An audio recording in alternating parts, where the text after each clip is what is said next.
Welcome to the American Rambler with your host, Paul Grofton. Looks like we're getting one step closer and closer to women being registered for the draft or selective service.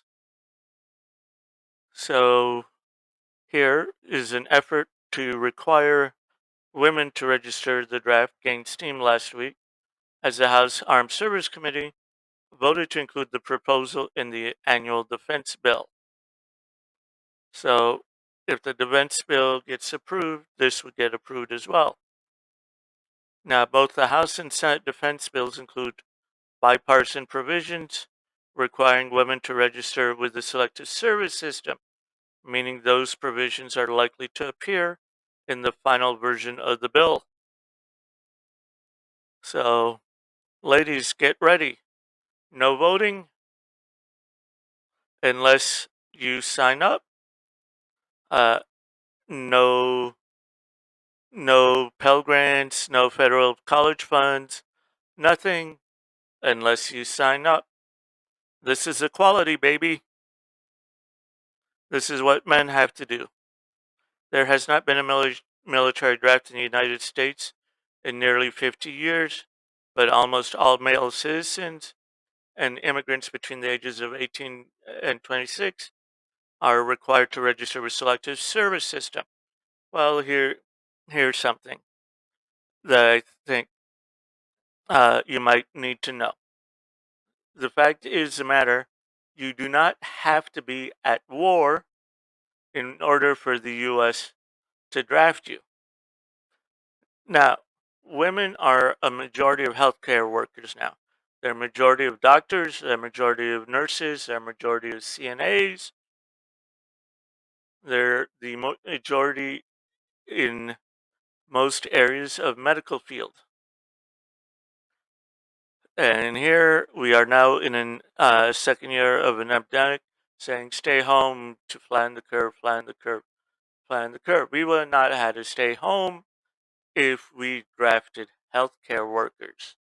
And it would have been an unfair burden to sell what is mainly uh, men, only men who had families, to be the only ones being drafted. Yes, just because you're between the ages of 18 and 26, it doesn't mean after 27 you don't have to worry about being drafted. They can always change it for an emergency system. Also, if you are in the military, they can always recall you even if you have signed out. So that doesn't really matter. So if women were already registered in the draft, maybe we would not have had to shut down so many hospitals, businesses, crash the economy, and everything if we treated healthcare workers the way they treated CBs, uh, the builders in World War II. Though women have made up an increasing share of military personnel and now serve in combat positions, they are exempt from registering. Yep. So the situation where they're saying, well, it's unnecessary to draft women because women would not be forced into combat positions. Now they can be forced into combat positions. But I'd like to add 2 points to this bill. Since the majority of deaths are men in combat positions, and also majority of injuries are men, that to make it more fair, make it more even, and I think people are going to think long and hard before the U.S. enters another unnecessary war, especially something like Afghanistan, or 20-year war.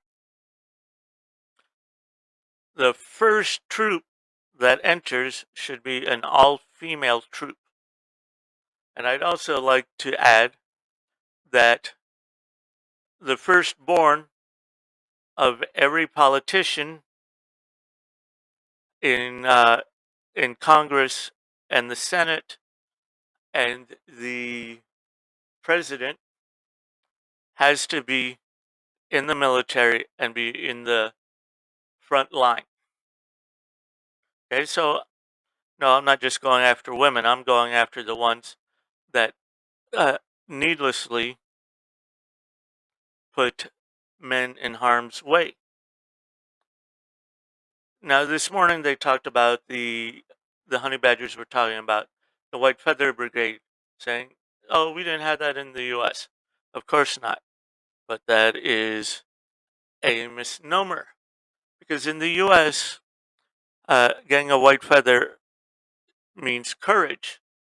Due to an Indian in Boston when they came to raid Boston town for a wrong, they went to a church, Quaker church no less, where they saw all the people praying unarmed and not doing anything.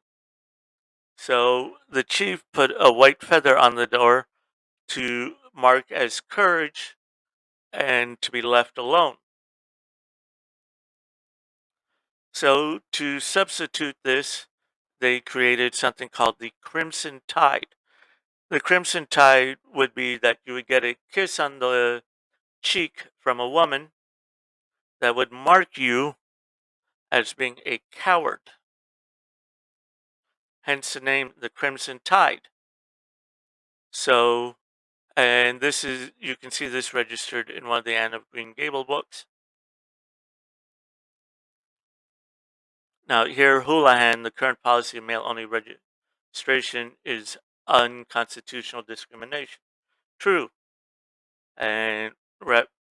Michael Waltz of Florida, who co sponsored the amendment, noted that the large percentage of young people don't meet military standards because they are physically unfit, have criminal records, or for other reasons. Yep, that's true. But still, this could benefit them. Okay. I've always maintained that a lot of people could benefit from military discipline, but the military is not always going to benefit from them. We cannot fence off half our population in a national emergency. Yes, as I was saying before, national emergency. We had a pandemic here, uh, and now we can draft, particularly those that can be pilots, cyber warriors, you name it, across the board, he said. Uh, the amendment passed 35 to 24, carried primarily by Democrats who control the committee. Okay, I can support the Democrats who did this. Good. Representative Stephanie Bice, Oklahoma City, a member voted against the amendment. Of course, it would be a woman who would vote against this. I'm proud of the women who chose to serve in the military, but I do not believe they should be compelled to do so. So then you are, so Bice, you're actively discriminating against men. Good to know. I'm going to make sure my friends in Oklahoma do not vote for you. Mothers, sisters, and wives support our service members in ways too numerous to count. Yes, you send them off to war needlessly and of their own accord, and that is the way I believe it should remain. Then should it be the same uh, of the men? Should it be them to volunteer? Vicky, a majority Republican, debated against the amendment, saying it was unnecessary because women would volunteer as they do now. I'm sorry. I'm sorry. In the case of a national emergency requiring men to be drafted, no, no, no. There's way too much hatred, and they would, my opinion, my since this is my channel, this is my opinion. I do not believe that. I think a lot of women would take great joy in seeing men drafted and taken away. We don't need to draft women in order for women to have equality in this nation. Okay, then let's take it this way. We don't need women to vote in order for women to have equality in this nation. So why don't we repeal the 19th? Sir, women are of worth and of value right now, and we are equal with men without having. Does this even make sense? You're saying women are of more value while saying they're equal. Uh, a national commission created to examine military and national service concluded last year that selective service should remain in place as the most efficient means of calling up citizens for duty in a national emergency, and that women should be required to register. Yes.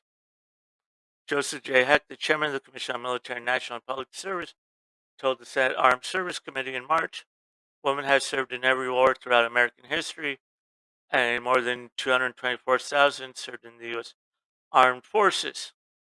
Since the decision by the Department of Defense to open combat roles to women, starting in 2016, thousands have proved qualified to serve in combat.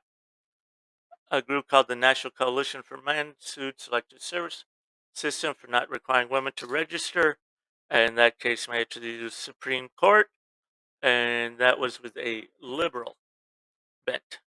In a brief order, three justices said that the court's long-standing deference to Congress on matters of national defense bears cautions against granting review while Congress actively weighs the issue. Yeah, in 1988, they did this.